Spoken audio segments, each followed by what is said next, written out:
تو قرآن مجید میں ارشاد فرمایا وما بکم من نعمت فمن اللہ۔ رسول اللہ صلی اللہ علیہ وسلم نے اس دعا کے ذریعے سے یہ ہمیں ایمان دیا کہ مجھے اور تمام خلق خدا کو جو بھی نعمت میسر ہے، روحانی ہو، جسمانی ہو، ظاہری ہو، باطنی ہو، وہ اللہ کی عطا ہے۔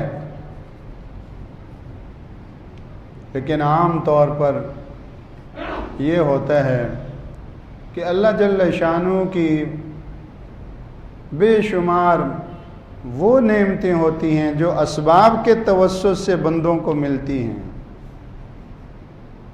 دینے والا اللہ ہے، لیکن اللہ نے اس اپنی نعمت کے دینے کا مظہر کسی کو بنایا، کسی کو ذریعہ اور سبب بنایا۔ دینے والا اللہ ہے، لیکن اللہ نے اپنی اس نعمت کو کسی کے توسط اور ذریعے سے اپنے بندے کو عطا کیا۔ تو اب دو چیزیں ہو گئیں، ایک تو یہ کہ منعم حقیقی اللہ ہے، دوسرا یہ کہ اللہ کی اس نعمت کے ملنے کا سبب کیا بنا۔ تو جس کو اللہ نے اس نعمت کے عطا کرنے کا سبب بنایا، حکم یہ ہے کہ اللہ کا بھی شکر ادا کرو اور اس کا بھی شکر ادا کرو، اللہ کے بھی شکر گزار بنو اور اس کے بھی شکر گزار بنو کہ جس کو اللہ نے اس نعمت کے پہنچانے کے لیے منتخب کیا ہے۔ سورہ لقمان کی جو آیت پڑھی گئی، اس آیت میں والدین کے ساتھ حسن سلوک کا حکم دیا، اور پھر خصوصیت سے والدین میں سے ماں کی قربانیوں کا، مشقتوں کا، تکلیفوں کا ذکر کیا۔ حملتہ امہ وہنا علی وہن وفصالہ فی عامین، کہ اس کو ماں نے کمزوری پہ کمزوری سہ کر پیٹ میں اٹھایا، ہاتھوں پر اٹھایا، ایک عرصے تک اس کو دودھ پلایا۔ تو آگے کیا فرمایا؟ انشکر لی ولوالدیک، میرا بھی شکر ادا کر اور اپنے ماں باپ کا بھی شکر ادا کر۔ تو ماں باپ کس نے دیے؟ اللہ نے ہی دیے۔ اور ماں کے اندر یہ محبت، مامتا کی صفت اور خوبی کس نے رکھی؟ اور ماں جو دودھ پلا رہی ہے، وہ دودھ پیدا کرنے والا کون ہے؟ تو وما بکم من نعمت فمن اللہ، جو بھی نعمت تمہیں حاصل ہے وہ اللہ کی طرف سے ہے۔ اس کا بظاہر تقاضا تو یہ کہ صرف اللہ کا شکر گزار بندہ بنے، لیکن یہاں مطالبہ یہ بھی ہے کہ میرے ساتھ اپنے ماں باپ کا بھی شکر گزار بن۔ میں نے نعمت دی ہے، لیکن میری اس نعمت کا ظہور کس سے ہوا ہے؟ خالق تو اللہ ہے، لیکن تیری تخلیق کا مظہر اللہ نے ماں باپ کو بنایا ہے۔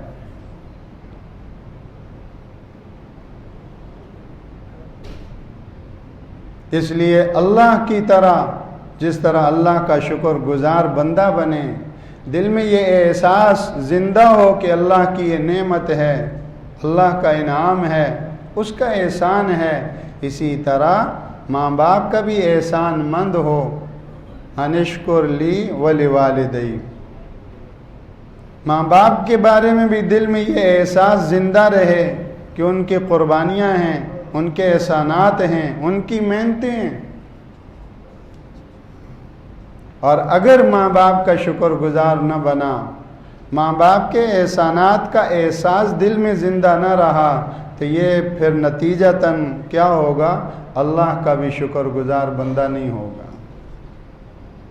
حضرت ابو ہریرہ رضی اللہ تعالیٰ عنہ سے مروی ہے کہ رسول اللہ صلی اللہ علیہ وسلم نے ارشاد فرمایا، من لم یشکر الناس لم یشکر اللہ، جس نے لوگوں کا شکر ادا نہیں کیا، اس نے اللہ کا بھی شکر ادا نہیں کیا۔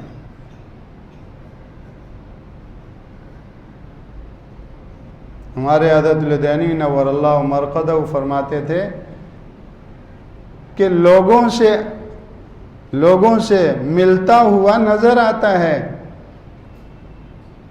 لوگوں سے ملتا ہوا نظر آتا ہے، اللہ سے ملتا ہوا نظر نہیں آتا۔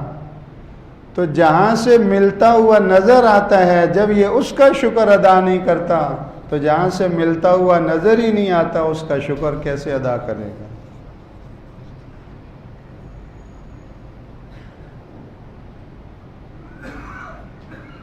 اور شارحین حدیث فرماتے ہیں کہ چونکہ جس طرح وہ چیز ملی وہ اللہ کی نعمت تھی، اسی طرح اس چیز کے لیے جو اللہ نے ذریعہ بنایا وہ ذریعہ بھی نعمت ہے۔ تو جب اس کا شکر ادا نہیں کرتا تو یہ در حقیقت اللہ کی ناشکری میں آتا ہے۔ اس لیے فرمایا من لم یشکر الناس لم یشکر اللہ، جو لوگوں کا شکر گزار نہیں وہ اللہ کا بھی شکر گزار نہیں۔ اب اگر ہم غور سے دیکھیں تو چاروں طرف ہر ایک کی طرف سے ہم پر اللہ کی نعمتیں ظاہر ہو رہی ہیں، ہم پر احسانات کا ظہور ہو رہا ہے۔ دکاندار اگر دکان پہ بیٹھا ہوا ہے تو جن سے وہ مال لایا ہے، جن سے اس کو مال ملا ہے، ان کا بھی احسان ہے، اور جو گاہک اور کسٹمر اس کے پاس آ رہے ہیں اور اس سے خرید رہے ہیں ان کا بھی اس پر احسان ہے۔ جس نے دکان دی ہے، چاہے مالکانہ حقوق پر ہے چاہے کرائے پر ہے، اس کا بھی احسان ہے کہ مجھے اس کے ذریعے سے یہاں روزی کمانے اور حاصل کرنے کا موقع ملا۔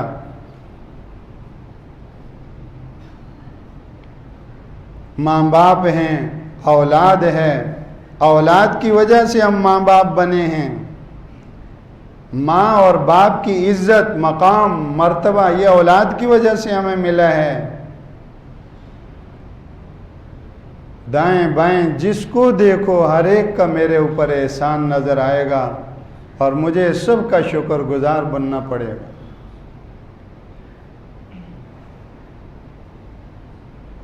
پھر یہ کہ یہ احسانات دینی بھی ہوتے ہیں اور مادی اور ظاہری بھی ہوتے ہیں۔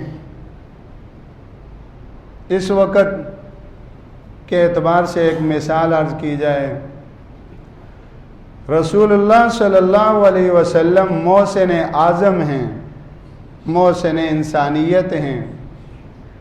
اللہ کے حبیب صلی اللہ علیہ وسلم کے احسانات ہی ہیں جو ہمیں اللہ کا قرآن ملا، اللہ کا دین ملا، اسلام ملا، جو بھی ملا، جتنا بھی ملا رسول اللہ صلی اللہ علیہ وسلم کے توسط اور ذریعے سے ملا۔ یہودی اللہ کو مانتے ہیں، نصارہ اللہ کو مانتے ہیں، لیکن ماننے کے باوجود بھی ان کا ماننا مردود ہے۔ کیوں؟ رسول اللہ کا ذریعہ بیچ میں نہیں، واسطہ بیچ میں نہیں۔ اللہ کا ماننا وہ معتبر ہے جو رسول اللہ نے بتایا، اور جیسا بتایا وہ اور ویسا ماننا اللہ کے ہاں معتبر ہے۔ تو پتہ چلا کہ اللہ بھی ہمیں ملا رسول اللہ کے ذریعے سے۔ جتنی قوموں کا دعویٰ ہے اللہ کے بارے میں، ان کا جو جاننا ہے اللہ کے بارے میں، اس جاننے کا کوئی اعتبار نہیں۔ وہ جاننا معتبر ہے اللہ کے بارے میں کہ جو رسول اللہ نے بتایا، جو آپ نے اللہ کی معرفت سکھائی، اللہ کی پہچان سکھائی، اللہ کی صفات بتائیں۔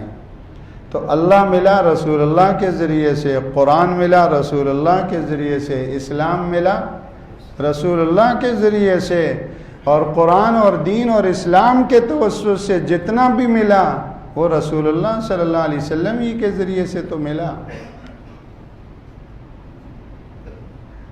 جس قرآن کو کوئی دنیا کا پہاڑ نہ اٹھا سکتی، وہ قرآن رسول اللہ کے سینے نے اٹھایا۔